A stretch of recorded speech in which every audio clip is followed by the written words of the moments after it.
সেই জায়গাটা হলো বৃন্দাবন। মায়েরা তুলসী পত্র তোলার সময় মন্ত্র বলেন তো, ওই চটপট করে তুলে নিয়ে আমি দুটো মন্ত্র শিখিয়ে দিচ্ছি। এক, তুলস্য বিতরামসি ধামনামাসি সদাত্মা কেশব প্রিয়া কেশবাত্তে চিনামি তম বরদা ভবসহ।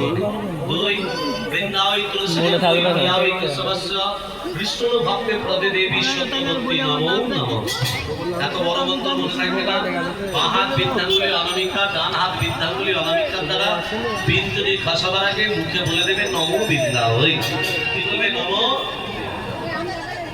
সকালবেলা সন্ধ্যেবেলা শাঁখ বাজান তো? আবার শাঁখ বাজাতে হয় 5 বার। কার কার নামে 5 বার?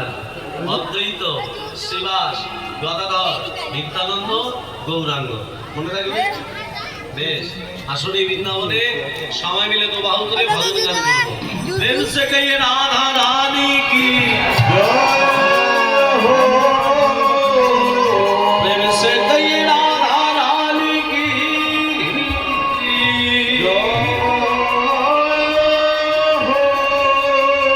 রাধা রানী রাধা রানী কি।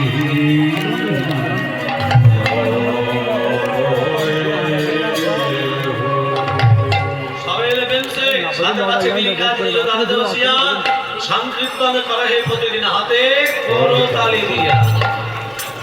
তালি হবে, শব্দ হবে না। তালি হবে, শব্দ হবে না। এটা তালি নয়। মুখে হরিনাম করলে পাপ নাশ, আর হাতে করতাল দিলে রোগ নাশ। রোগ কি করে নাশ হয়? আমাদের 5টা 10টা আঙুলের সঙ্গে নার্ভে যোগ আছে শরীরে। 5টা 10টা আঙুলে সংযোগ করো, শব্দ নয়। রাধে রাধে।